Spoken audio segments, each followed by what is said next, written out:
Quick and easy meals, you know you want some more, and I have got you some good ones this week.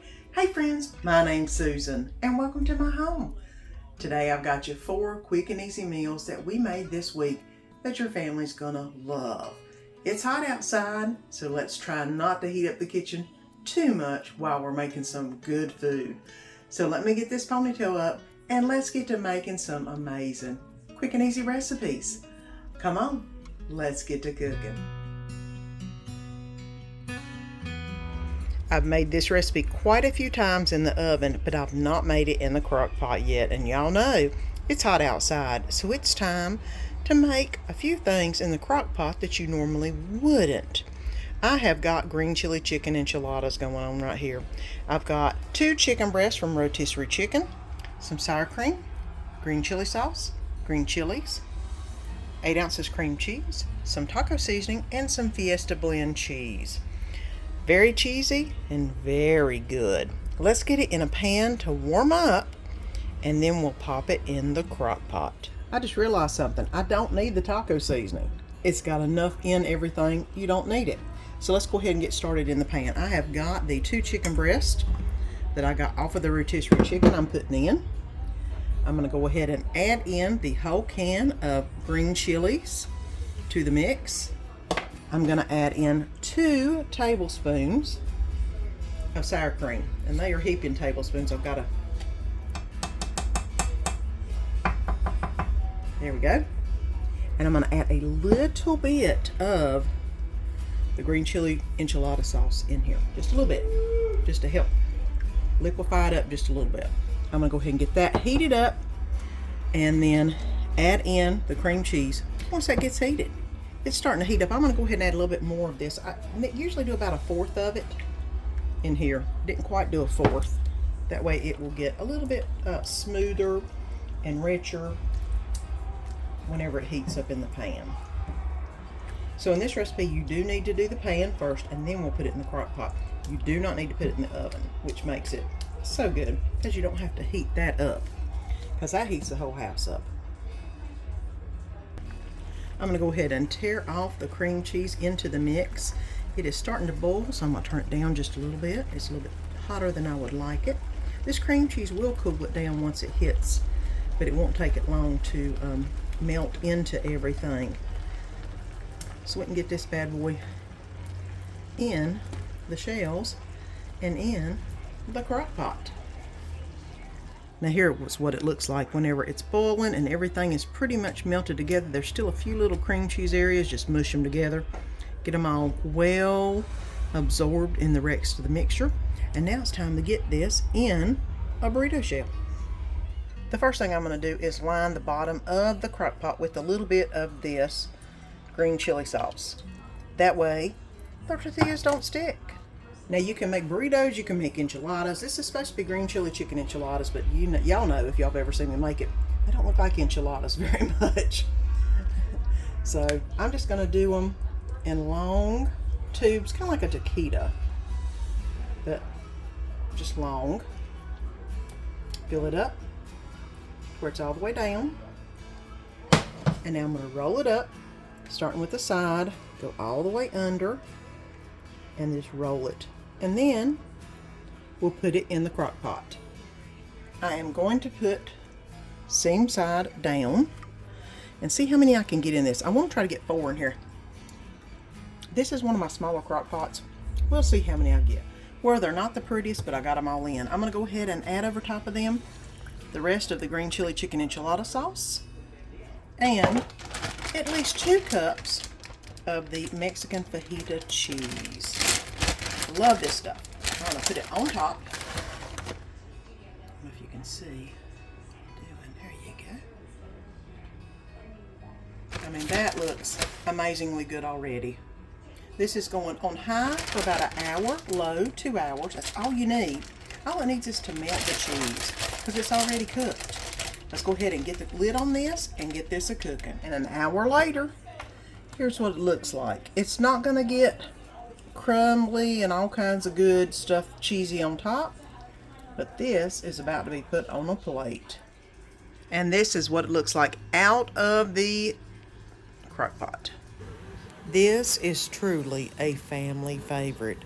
Whether in the crock pot or in the oven, you must make it.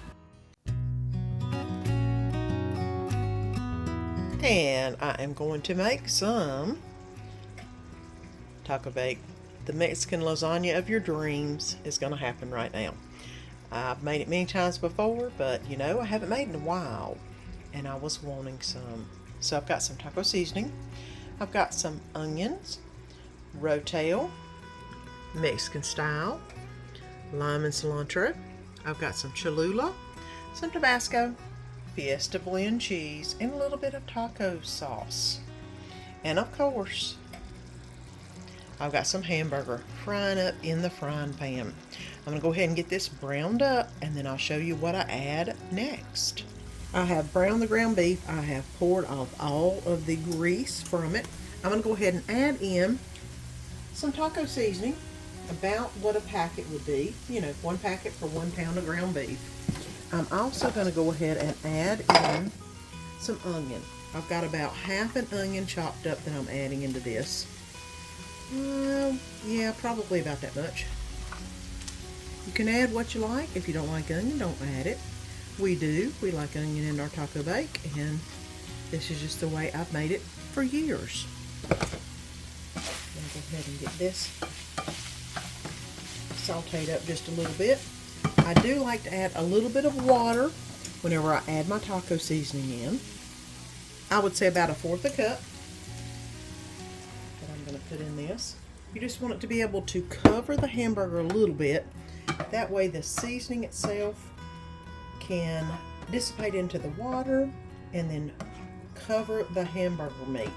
I need a little bit, actually, a little bit more of that. I didn't put quite 1/4 cup. There you go.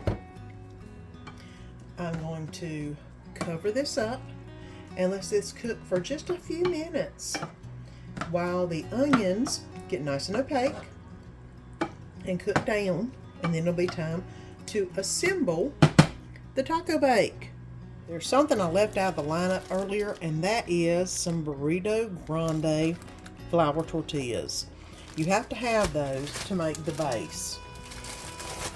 I normally put a little bit of the salsa juice on the bottom.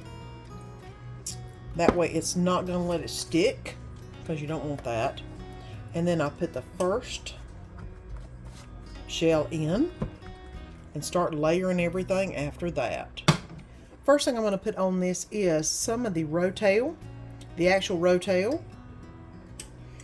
I'm going to do about 1/3 of this mixture just on the bottom to give it a little bit of flavor, because I love, of course, the cilantro lime mixture.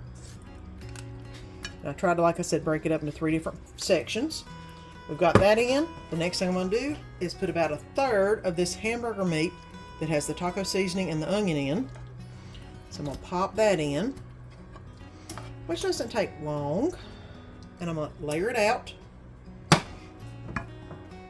I am going to go ahead and put a little bit of taco seasoning on this layer, just because it is good. This is a medium. It's not mild. You can do whatever configuration of sauces that you want. And I'm also going to add in some of the Fiesta blend cheese. Right here. The cheese is what helps keep the layers connected.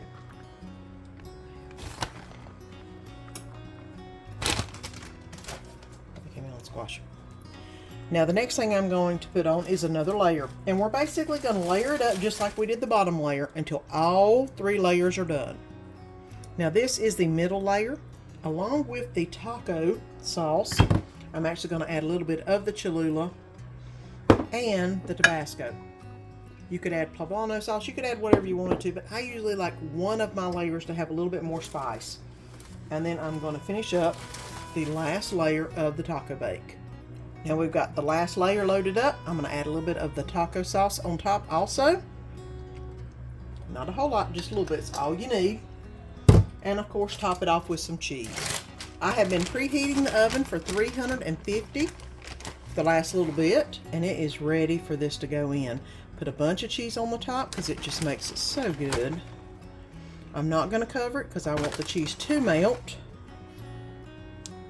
There we go. And this is going into the oven for 25 to 30 minutes until the top gets nice and brown. You don't need to worry about these shells that are poking out around the edges. They actually make a wonderful crispy like chips around the edges whenever they cook. So let's go ahead and get this in the oven, and then I'll bring you back when I get everything out. And here is taco bake. You can make the crust as dark or as light as you want, but this is what's for supper tonight.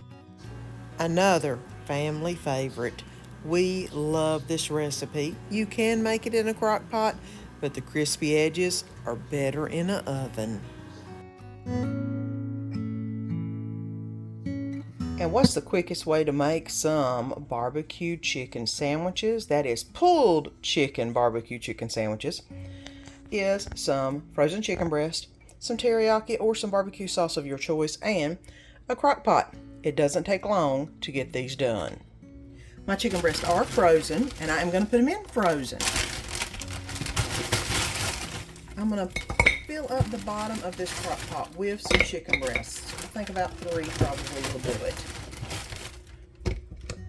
Now, whenever they cook, they will release a lot of their water that is right now in it as ice, and it will make a little bit of a juice. So I'm not going to add any more juice to this because you don't need to. I do need to add the barbecue sauce of your choice. I'm going with sweet teriyaki just because I want that flavor. I'm going to go ahead and put some on, a good little bit, on the chicken. Now you could add a little bit of water if you want to. I'm not gonna. I think this will be all I need. Now it's time to put the lid on and then get this into, and then get this plugged in.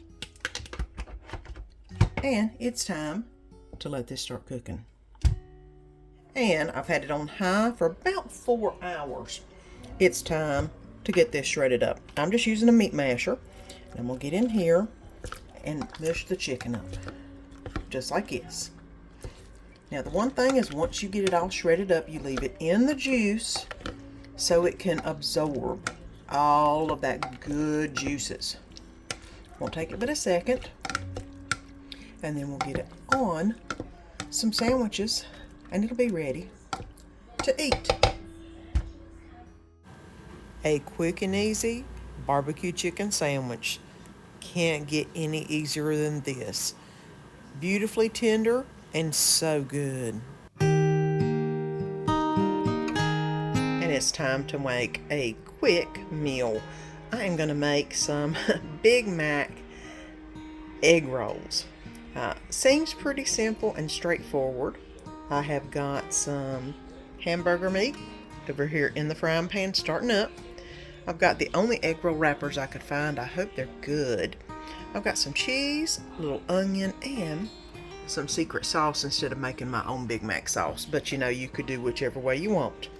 And let's go ahead and get this browning up and get ready to make some egg rolls. This is going to be in an egg roll. I'm going to go ahead and add in some onion into the mix.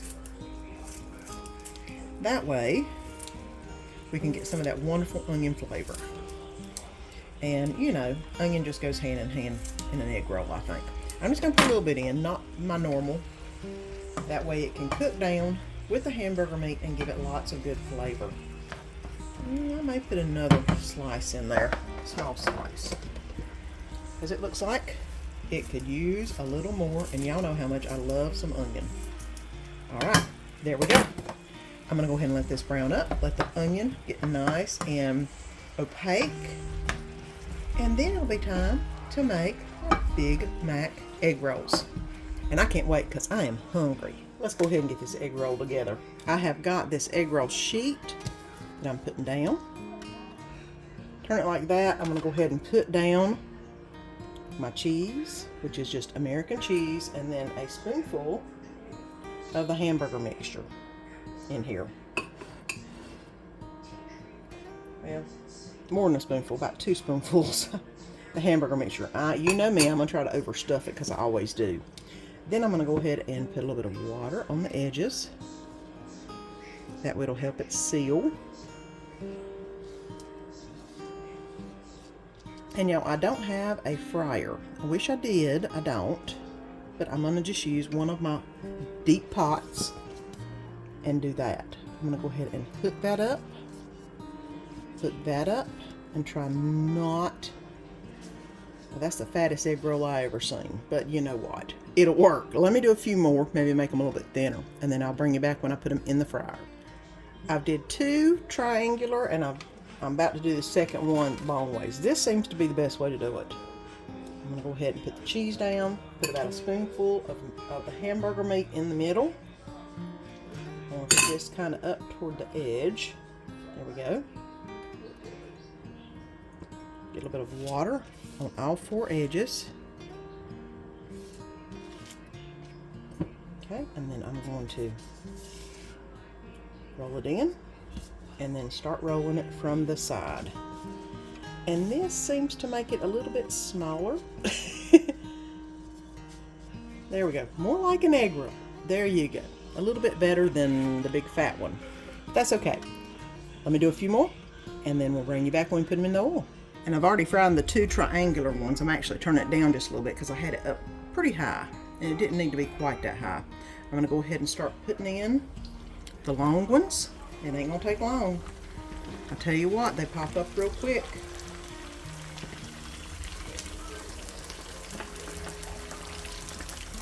And I'm just going to basically fry them for a little bit on each side until they get nice and brown. All right, let's go ahead and get these out and get them on the drain pan so we can have some egg rolls.